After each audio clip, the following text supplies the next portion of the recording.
নমস্কার মাই dear friends, আমি তন্ময় সরকার। আপনারা দেখছেন ডিজিটাল তন্ময়।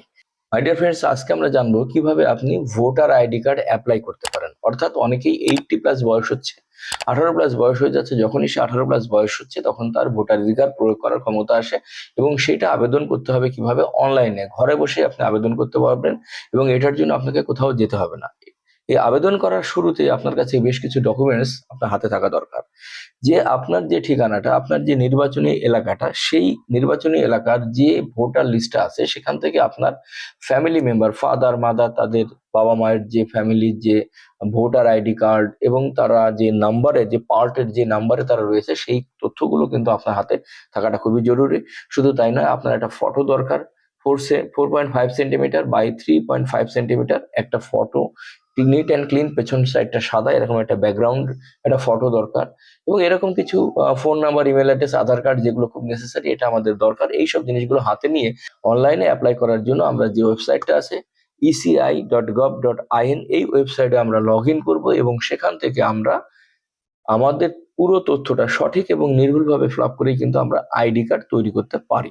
তো মাই ডিয়ার ফ্রেন্ডস, প্লিজ চলুন আমরা কম্পিউটার স্ক্রিনে যাই, সেখানে আমরা দেখে নিই কিভাবে আমরা টোটালটাই নিজেরা ঘরে বসে কিভাবে অনলাইনে অ্যাপ্লাই করব। voter.eci.gov.in, এখানে আমরা ক্লিক করলাম। ক্লিক করলে সর্বপ্রথম যে ওয়েবসাইটটা আসবে সেখানেই আমরা ক্লিক করলাম। ক্লিক করার সঙ্গে সঙ্গে আমাদেরকে যেটা করতে হবে, আমাদের সর্বপ্রথম যে ওয়েবসাইটটা আমরা দেখতে পাচ্ছি এই ওয়েবসাইটে আমাদের লগ ইন করতে হবে। তো এখানে লগ ইনে ক্লিক করলাম।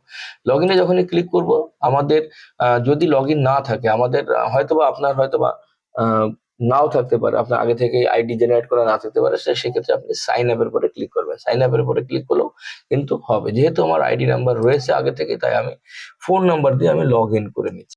ফর্ম 6 আমরা ক্লিক করলাম। ফর্ম 6 ক্লিক করার সঙ্গে সঙ্গে কিন্তু আমরা আমাদের যে কাঙ্ক্ষিত যে তথ্যগুলো দেওয়ার জন্য যে পেজটা, সেই পেজটা কিন্তু আমরা এখানে দেখতে পাচ্ছি। এই দেখুন, এটা কিন্তু আমাদের ফর্ম 6 পেজ। ওকে, তো এখানে আমাদেরকে কিন্তু পুরো তথ্যগুলো আমাদেরকে ফিল আপ করে যেতে হবে। যেমন সর্বপ্রথম এ, select state, district and AC. AC মানে হচ্ছে অ্যাসেম্বলি কনস্টিটিউশন, কনস্টিটিউন্সি, যেটা হচ্ছে কিনা আপনি কোন স্টেটের এবং কোন ডিস্ট্রিক্টের এবং আপনার কোন ভোটার লিস্টে কোন পার্টে আছেন। তো সেটা কিন্তু আপনার এখানে স্টেট সিলেক্ট করে দিতে হবে, ডিস্ট্রিক্ট সিলেক্ট করে দিতে হবে এবং আপনি কোন পার্টে আছেন সেটাও সিলেক্ট করে দিতে হবে। ওকে, এগুলো যখনই আমাদের সিলেক্ট করা হয়ে গেল, আমরা নিচের দিকে চলে আসবো। নিচের দিকে যখনই চলে আসবে এবং যেটা হবে সেটা হচ্ছে এবার আপনার পার্সোনাল ডিটেলটা চলে যাবে। পার্সোনাল ডিটেলে আমি যখনই আমরা ঢুকবো, পার্সোনাল ডিটেলে আপনি যখন এখানে আপনি আপনার নামটা লিখে দেবেন, ইংরেজিতে লিখে দেবেন, দেখবেন অটোমেটিক এখানে কিন্তু বাংলা চলে আসতেছে এবং সারনেমটা লিখে দেবেন, সারনেমটা কিন্তু এই জায়গাটা বাংলা চলে আসবে। আর একদম নিচে যে অপশনটা রয়েছে সেখান থেকে আপনি চুজ ফাইল, মানে আপনার একটা ফটো, যে ফটোটা হবে এখানে আমরা দেখতে পাচ্ছি একদম পরিষ্কার করে লিখে দিয়ে আছে 4.5 সেন্টিমিটার বাই 3.5 সেন্টিমিটার, এইরকম একটা ফটো কিন্তু আমরা এখানে দিয়ে দেবো। এরপরে চলে আসতেছে নাম্বার, তার যে পরের কলামটা, পরপর পরপর যেভাবে রয়েছে আমাদের ঠিক সেই একইভাবে আমাদেরকে এগিয়ে যেতে হবে।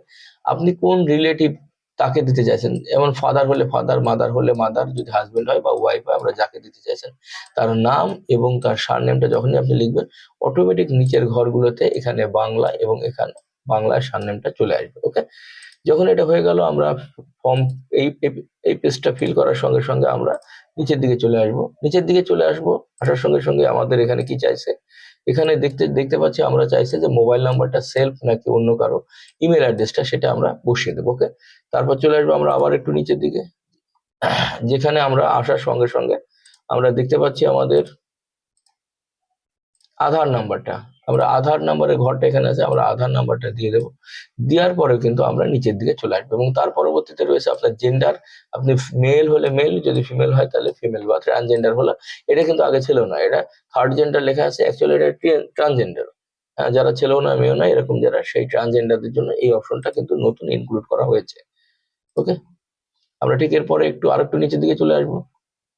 নিচের দিকে যখনই চলে আসবো, আমরা যে ঘরটা দেখতে পাচ্ছি সেটা হচ্ছে এখান থেকে আমাদের এখানে ডেট অফ বার্থ দিয়ে দিতে হবে। ডেট অফ বার্থের এগেনস্টে আমাদেরকে একটা ডকুমেন্টস এখানে প্রুভ করতে হবে। সেই ডকুমেন্টসটা যেন অবশ্যই আপনার আধার কার্ড বা প্যান কার্ড না হয়, অবশ্যই যেন ডকুমেন্টসটা আপনার বার্থ সার্টিফিকেট কিংবা নিদেন পক্ষে আপনার স্কুল পাস সার্টিফিকেট কিংবা স্কুলের অ্যাডমিট কার্ড, এই জাতীয় ডকুমেন্টস। তবে সবচেয়ে বেশি গ্রহণযোগ্য হচ্ছে আপনার বার্থ সার্টিফিকেট। ওকে, চলে আসলাম আমরা তার নিচের দিকে, সেখানে আমাদের রয়েছে পুরো অ্যাড্রেসটা, আমাদের নিজস্ব অ্যাড্রেসটাকে কিন্তু আমাদের এখানে দিতে হবে, এবং অ্যাড্রেসটা আমরা দেখতে পাচ্ছি এখানে তার পুরো ঠিকানাটা, একদম ফুললি পুরো ঠিকানাটাই কিন্তু আমরা এখানে পেস্ট করে দেবো। ওকে, পুরো ঠিকানাটা লিখে দেওয়ার পর আমরা চলে আসবো আবার নিচের দিকে আসবো, এবং এখানে রয়েছে যদি ক্যাটাগরিতে কেউ সে ডিজেবল হয়, অর্থাৎ যদি প্রতিবন্ধী বা সে দেখতে কম পায়, তাহলে সেটাও কিন্তু এই অপশনটা আমরা এখানে কিন্তু অ্যাড করে দিতে পারি। সাধারণত যেটা নয় যারা সুস্থ মানুষদের জন্য এই ঘরটা একদম স্কিপ করে ছেড়ে যেতে হবে। এবং এখানে দেখুন, এখানে কোথাও কিন্তু রেড মার্ক নেই, মানে যেটা ম্যান্ডেটরি ঘর এটা নয় কিন্তু। ওকে, তারপর চলে আসতেছে details of my family member already including in the electoral roll at current address with whom I currently reside are as under, মানে আমি কার আন্ডারে এই যে ইলেকট্রাল রোল যেখানে আমি অ্যাপ্লাই করতে যাচ্ছি তার নাম। যেমন এখানে ফ্যামিলি মেম্বার আপনি ফাদার দিয়েছিলেন, তাহলে ফাদার, তার সঙ্গে রিলেশনটা এবং তার এপিক নাম্বারটা আপনি এখানে বসিয়ে দিলেন। এবার ডিক্লিয়ারেশন চলে আসতেছে যে আপনি এখানে I am of a citizen. দেখুন, এটা ডিক্লিয়ারেশনটাকে কিন্তু আপনাকে টিক মার্ক করেই যেতে হবে, এই যে এখান থেকে যে আপনি যে ভারতবর্ষে জন্মগ্রহণ করেছেন এবং বার্থ প্লেসটা কি, সেই বার্থ প্লেসটা, তার স্টেটটা এবং তার ডিস্ট্রিক্টটা, সেটা এখানে কিন্তু আমরা ইনক্লুড করে দেব। ওকে, দেওয়ার পর আমরা নিচের দিকে বার্থ এবং প্লেস এবং ডেট, আপনি কোথা থেকে অ্যাপ্লাই করতেছেন তার প্লেস এবং ডেট, লাস্টে রয়েছে ক্যাপচার। ক্যাপচার করার পর যে অপশনগুলো রয়েছে এখানে ক্যাপচার কোডটা দিয়ে দিলেন। ক্যাপচার কোডটা এন্ট্রি করার পর একটা ক্লিক করবেন, তখন আপনি প্রিভিউ অপশনটা পাবেন। পুরোটা আবার ভুল হলো কিনা সেটা একবার দেখে নিলেন, দেখার পর যদি সবকিছু সঠিক থাকে তাহলে আপনি সাবমিটে ক্লিক করবেন। যখনই আপনি সাবমিটে ক্লিক করবেন, মাই ডিয়ার ফ্রেন্ডস, আপনি সাবমিটে যখনই ক্লিক করে দিলেন, সাবমিটে ক্লিক করার পরই যেটা হবে দেখবেন 1 থেকে 2 দিনের মধ্যে আপনাকে বিডিও থেকে ফোন করবে। ভিডিও থেকে ফোন করবে এবং আপনাকে আপনার প্রয়োজনীয় যে ডকুমেন্টস, যেটা হার্ড কপি, সেই হার্ড কপিগুলো নিয়ে আপনাকে যেতে হবে বিডিও অফিসে। সেখানে যে আপনার নথি যাচাই বাছাই হবে, এবং যদি আপনার সবকিছু সঠিক থাকে তো আপনার ভোটার লিস্টে নাম উঠে যাবে এবং আপনার বাড়িতে বাই পোস্টে একটা প্লাস্টিকের কার্ড, এখন পিভিসি কার্ড হয়ে গেছে ভোটার কার্ডটা, সেই পিভিসি কার্ডটা আপনার বাড়িতে পৌঁছে যাবে। তো এটা ছিল আমাদের ভিডিও। মাই ডিয়ার ফ্রেন্ড, যদি ভিডিওটা ভালো লেগে থাকে তাহলে অবশ্যই লাইক কমেন্টস করবেন এবং প্রচুর করে মানুষকে শেয়ার করে দেন, এবং চ্যানেলটিকে সাবস্ক্রাইব করুন এরকম সুন্দর সুন্দর ভিডিও পাওয়ার জন্য। Thank you.